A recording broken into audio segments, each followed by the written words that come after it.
السلام علیکم اسٹوڈینٹس، آج میں بات کروں گی نزول قرآن کے 2 ادوار پہ۔ قرآن حکیم مکہ معظمہ میں حضور صلی اللہ علیہ وآلہ وسلم پر نازل ہونا شروع ہوا، پھر آپ صلی اللہ علیہ وآلہ وسلم نے مدینہ منورہ کی طرف ہجرت فرمائی۔ مکہ میں آپ صلی اللہ علیہ وآلہ وسلم 13 سال رہے اور اس دور کو مکی دور کہتے ہیں، یعنی نزول قرآن کا مکی دور، اور مدینہ میں آپ صلی اللہ علیہ وسلم 10 سال رہے اور اس کو نزول قرآن کا مدنی دور کہتے ہیں۔ اب ان دونوں کو میں الگ الگ سے بیان کروں گی۔ سب سے پہلے نزول قرآن کا مکی دور۔ پہلا حصہ یعنی کہ مکی دور، جس میں آپ صلی اللہ علیہ وسلم کا قیام مکہ معظمہ میں تھا، یہ کل 12 سال 5 ماہ 12 دن کا زمانہ بنتا ہے۔ نزول قرآن کی ابتدا 17 رمضان المبارک 41 ہجری سنہ ولادت نبوی سے ہوئی۔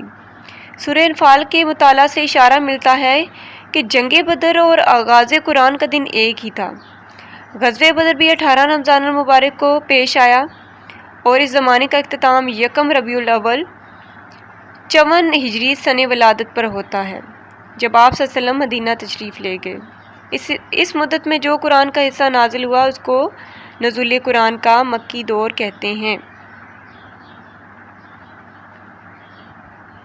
اب اس کے بعد ہے دوسرا دور، نزول قرآن کا مدنی دور۔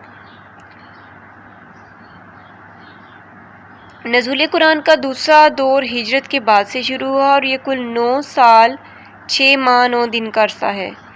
اس کا آغاز 1 ربیع الاول 54 ہجری سنہ ولادت نبی صلی اللہ علیہ وسلم سے ہوا اور 9 ذی الحج 63 ہجری ولادت نبی صلی اللہ علیہ وسلم اور 10 ہجری پر ختم ہو گیا۔ اس عرصہ میں جو آیتیں اور صورتیں نازل ہوئیں ان کو مدنی کہتے ہیں۔